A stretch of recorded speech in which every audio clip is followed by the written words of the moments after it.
Have you ever been in a groove? And I'm talking about the type of groove where you just feel like everything's going well, right? You're focused on your diet, your exercise, you're experiencing success in your relationships or your friendships or your job or your classes, your sports that you're playing, and you just feel like you're on top of the world. You're focused on all of the different things. You're doing the NSDR, right? The non sleep deep rest and all the protocols that you're supposed to. And it feels great. Have you ever been in one of those grooves and then had life throw you a curveball where it was like, boom, all control lost? I've actually gone through this quite a few times in my life now, where I've felt like everything was on top of the world and everything was good, and then all of a sudden, you get sick, or all of a sudden the relationship you're in just ends abruptly, or maybe you're doing everything right and you're doing a great job at work, but then you get laid off because they no longer need your position. I've kind of experienced these different things at different times, and it's helped me kind of regain a mentality of control, because I really used to try to control everything in my world. I wanted to control it all because it had to be under my control. Otherwise, it would be messed up. And as I've gotten older, I've been humbled by life more and more. So I no longer try to control everything. In fact, I control what I can control, but I also have the mindset that even what I can control, I can lose control of very quickly. And I think that's a valuable lesson, because if you're like me, then you probably think that you can control a lot more than you actually can in life. I remember driving, when I learned how to drive, my family had this giant van. It was like a 15-passenger van almost, very big. And driving it was a unique experience. But you learned how to control a vehicle. And if you've ever driven, you'd know you can control the vehicle. And 99.9% of the time, it's pretty easy, right? You want to turn left, you turn left. If you want to turn right, you turn right. And you go, and it's not that difficult. But I remember one day I was driving home in my neighborhood. Thank goodness nobody was driving down these smaller roads, but I was driving home from the neighborhood pool where I lifeguarded. And it had just rained, but it was like that sun rain, right? Where it was just a really quick flash, just downpour, and then it stopped. But the sun was still out, and it was still hot. And the asphalt had been really hot.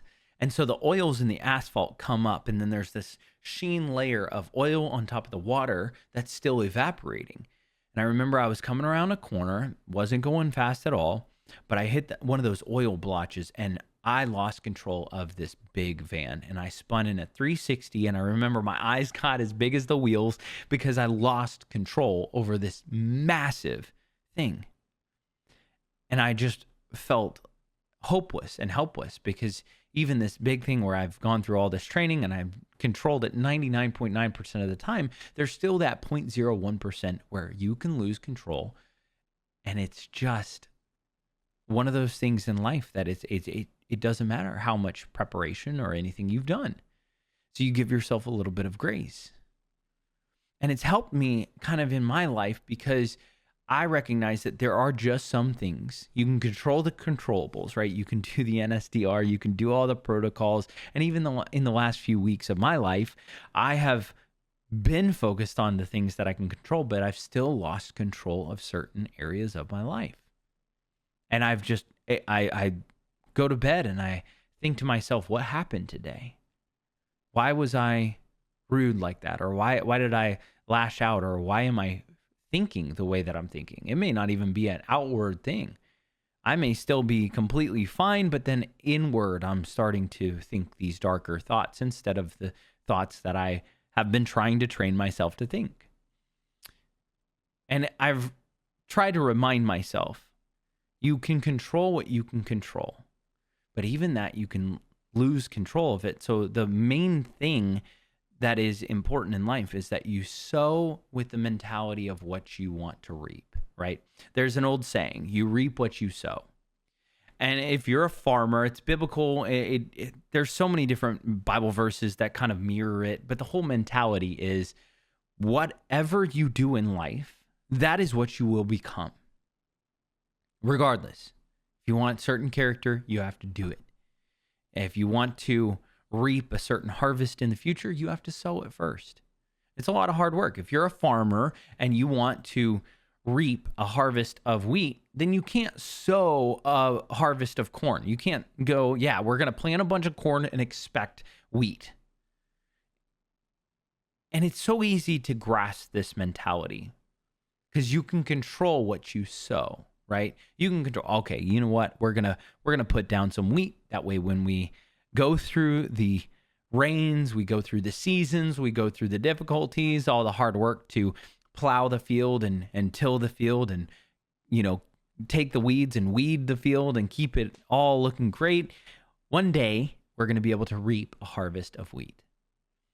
And I find it interesting because this is not a difficult concept. But the reality is if you plant watermelons in life, then you can't be surprised when watermelons grow and you don't get pumpkins.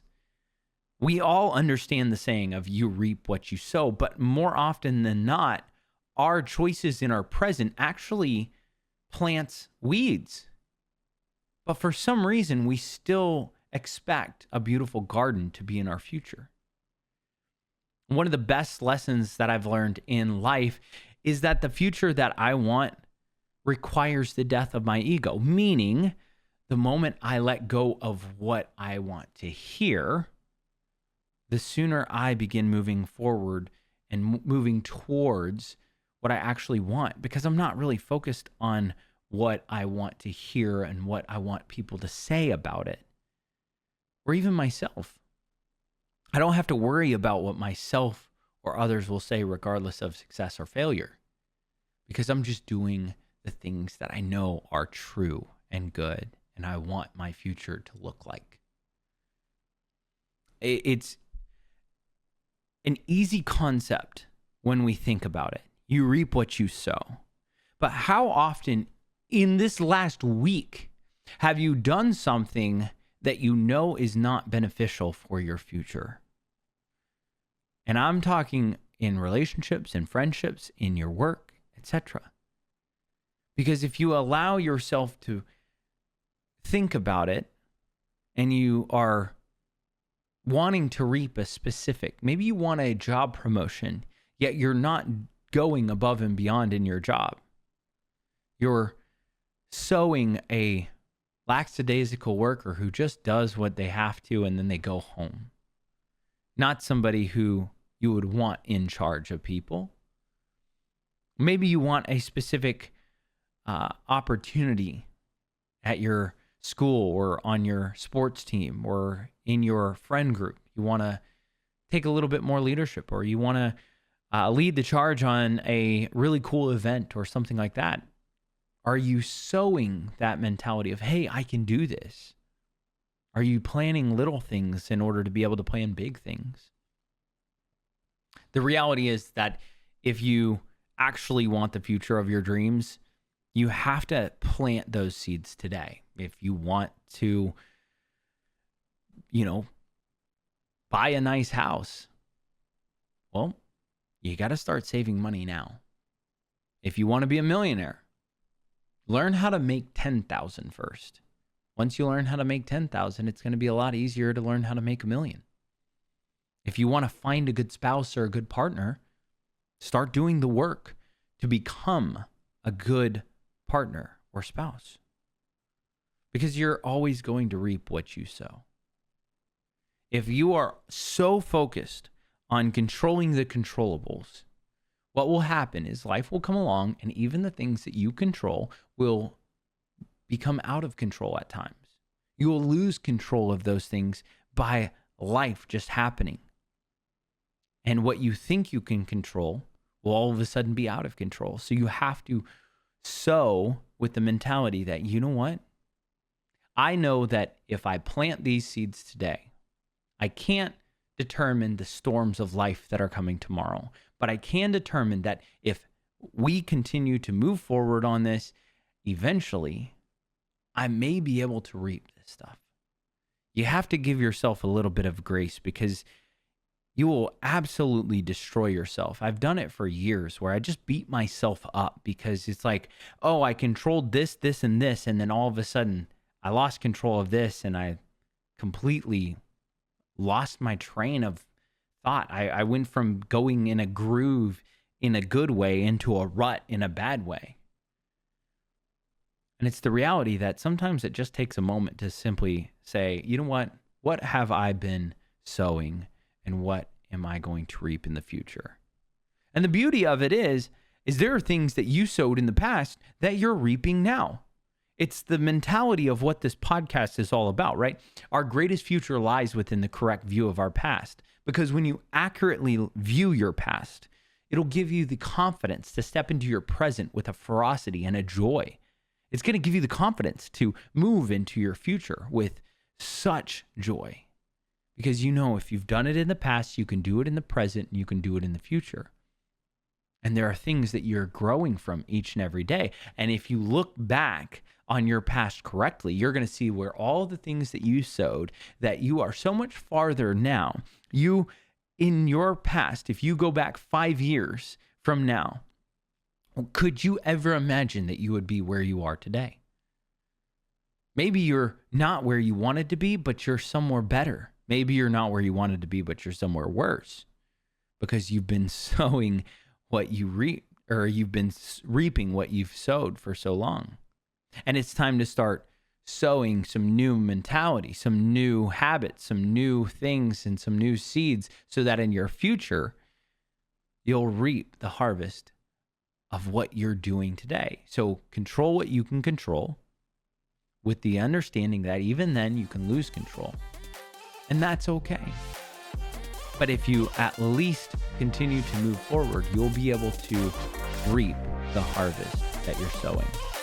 That's going to do it for this conversation. I hope that each and every one of you have a wonderful rest of your week. Remember to give grace, show love, and as always, stay stellar. Peace.